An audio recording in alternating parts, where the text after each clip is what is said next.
Welcome to the first episode of my new series, From the Wild Books. This series will differ slightly from my last series, TWW Legends. In this series, I will cover what is officially true in the lore with little rumors or speculation.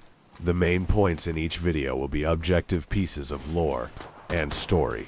Without further ado, let's get into the video. This episode is focused on the Callahans. Our story starts in 1811, when the Callahan family first comes into possession of the Callahan Reservation. 77 years later, in the summer of 1888, the property is owned by Leonard Callahan. He lives in a large mansion there with his wife Catherine and his daughter Dolores. Leonard was a man of science. He did not believe in paranormal entities.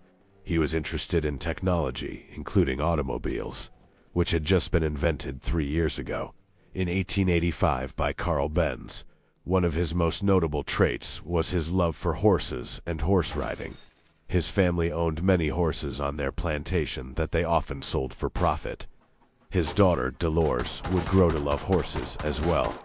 On June 22, 1888, Leonard would write the first of his journal entries. He describes a looming aura quelling his better judgment, and he could feel his fascination for the supernatural growing. He could not help but to dive deeper into the, at the time of this first letter, unknown subject of his letter. His memory was beginning to fail him. On July 3rd, he talks of a beast. He says he has been researching it for a month now, and has a skull of the monster in his attic. His wife, Catherine, tells him to leave the subject behind. She could tell something ominous was on the horizon. Leonard did not listen to her. Leonard would not be bothered to write the exact date in his next journal entry. His intellectual and human mind was beginning to fail him. All we know is that it was in August. He talks of rituals he had performed after much studying on the monster. However, the sacrifices he used had no soul. He called them barren vessels.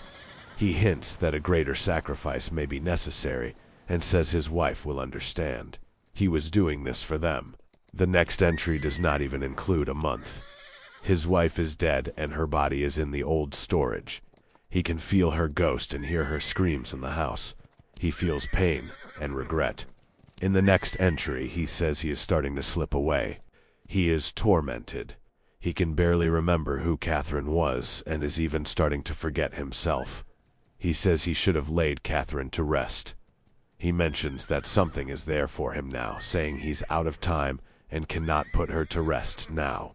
In summary, Leonard found the skull of a Wendigo in the tribal forest. He became obsessed with it. He eventually became the Wendigo after sacrificing his wife. Leonard still roams the Wild West, appearing every blood moon. His tormented life seems to have no end in sight. He will continue living like this as a blood-hungry beast for all of eternity. As for his wife Catherine, she was laid to rest by the players in Dead Man's Rest, and her story concluded there. However, his daughter would live on. She inherited the plantation and fortune. She was too focused on the horses, and the mansion fell into disrepair. She would eventually attempt to sell the mansion, but a fire would break out and burn the place to the ground before she could.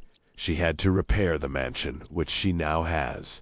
It is unknown when or if it will be sold. Dolores did not keep all of her inheritance. She buried some of it for an unknown old friend to find. At some point, Dolores would narrate the opening of the Easter event, telling players about the Temple of the Egg. This appears as though it could fit after Leonard's transformation, but before the mansion burned down. Additionally, she at one point worked with the sheriff to take down the outlaw Zachariah Henry. However, he died in 1852, so it is unclear how this could be possible. He does exist as a zombie in the modern day, so it is possible that Dolores took down the zombie version of him. Now for some speculation. I think it is possible that Dolores' involvement with the Temple of the Egg and the Moe during the Easter event could indicate an interest in the supernatural, possibly as a result of Leonard's transformation. If she really did fight a zombie version of Zachariah, this also supports this theory. I also am unsure who the unknown old friend is. It is possible it could be the sheriff she worked with, but I am not sure. This could use more theorizing. Now, for some small fun facts. Callahan had a unique top hat obtained when you put his wife to rest.